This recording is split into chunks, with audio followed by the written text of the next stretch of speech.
তৃতীয় শ্রেণীর শিক্ষার্থীরা, আজকে তোমাদের মধ্যে আমি আলোচনা করব ভাগ এবং অংশের মধ্যে পার্থক্য কোথায় এবং এটা একই নাকি আলাদা। আমরা যদি খেয়াল করি, আমি এখানে একটা অঙ্ক লিখেছি যে অঙ্কে লেখো। এখানে 4টা অঙ্ক আছে কথায়, এগুলাকে অঙ্কে প্রকাশ করতে হবে। তাহলে দেখো, আমি একটু পরিষ্কার করে বলতে চাই তোমাদেরকে, 4 ভাগের 3 ভাগ এটাকে আমাকে অঙ্কে লিখতে হবে। যখন আমরা ভাগ দিয়ে বলবো, যেমন 4 ভাগের 3 ভাগ, 4 ভাগের 3 ভাগ, তখন আগে আমরা হর বলি। 4 ভাগের 3 ভাগ মানে হর হচ্ছে 4, তার মধ্যে 3 ভাগ, এটা আমরা সবাই পরিচিত। কিন্তু আমরা যদি 2 নম্বর অঙ্কটা দেখি, 1/3, আমরা অনেকেই 1/3 মানে কি এই কথাটা বুঝে উঠতে পারি না।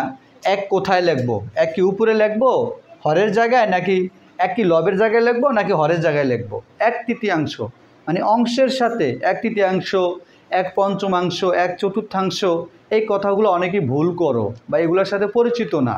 তাই আজকে আমি তোমাদের জন্য এই ভুলটা তোমাদের যেন না হয় সেজন্য আমি এই ভিডিওটা বানাচ্ছি। তাহলে দেখো, 1/3, আগের অঙ্কটা আমি বলছি 4 ভাগের 3 ভাগ। যখন আমি ভাগ দিয়ে বলছি তখন আমি বলছি আগে নিচেরটা, মানে হর আমার আগে বলা লাগছে। 2 নম্বর অঙ্কে 1/3, 1/3 যখন বলা হবে তখন তোমরা খেয়াল রাখবা, তখন আগে লব বলতে হয়।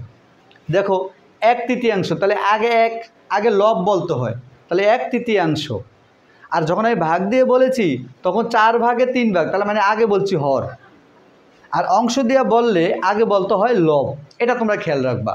তো যখন অংশ দিয়া বলবে তখন তোমরা উপরে লবটা আগে দিতে হবে।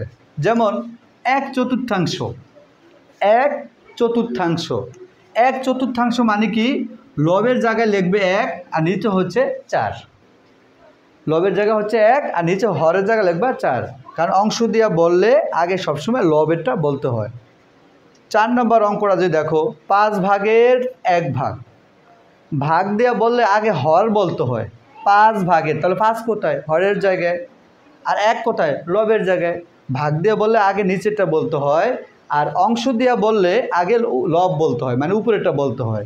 যেমন 1/4, আগে 1 বলা লাগছে, পরে 4 বলা লাগছে। 1/3, আগে উপরে লবের 1 বলা লাগে, তারপরে হর 3 বলা লাগে। তাহলে এই বিষয়টা তোমরা খেয়াল রাখবা, ভাগ দিয়ে বললে আগে হর বলবে, আর অংশ দিয়ে বললে আগে লব তোমাকে লিখতে হবে। আশা করি এই যে 1/3, 1/4, 1/5, 2/5 এগুলো আর তোমাদের ভুল হবে না। ধন্যবাদ সবাইকে।